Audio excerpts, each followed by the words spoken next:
ایک بادشاہ اپنے وزیر کے ساتھ بیس بدل کر گشت لگایا کرتا تھا۔ ایک دن اور اس کا وزیر ایک چوراہے سے گزرے تو انہوں نے وہاں لوگوں کا ہجوم دیکھا۔ تمام لوگ ایک لاش کے ارد گرد کھڑے تھے مگر کوئی اس کے قریب نہ جاتا تھا۔ بادشاہ نے وہاں کھڑے ایک آدمی سے پوچھا، اس لاش کو کندھا کیوں نہیں دے رہے؟ تب ایک آدمی نے بتایا، لوگوں نے اسے ہر رات شراب کھانے اور ایک بوڑھی بیوہ کے گھر باہر دیکھا ہے، اس لیے اس کے غلط کردار کی وجہ سے اسے کوئی کندھا نہیں دے رہا۔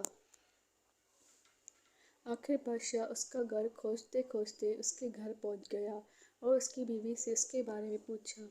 بادشاہ عام آدمی کے بھیس میں تھا، اس لیے کوئی اس کو پہچان نہیں پا رہا تھا۔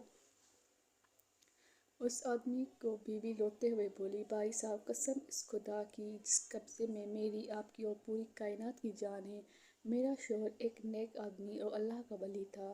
لوگوں نے ہر رات اسے شراب کھانے اور بوڑھی بیوہ کے گھر باہر تو دیکھا ہے لیکن سچائی کوئی نہیں جانتا۔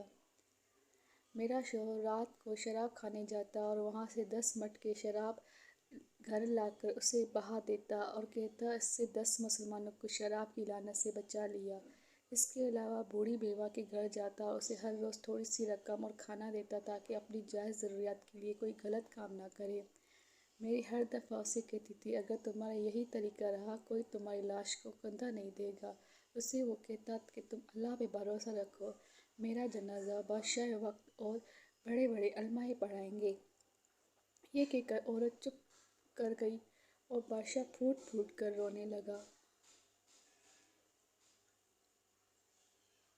اس نے اس عورت سے کہا، بہن، میں ہی بادشاہ ہوں اور تمہارے شوہر کا جنازہ میں پڑھاؤں گا۔ عورت بہت خوش ہوئی۔ اس کے بعد بادشاہ نے علماء کرام کو بلایا، اس کا جنازہ پڑھایا اور علماء کے قبرستان میں احترام سے اسے دفن کر دیا۔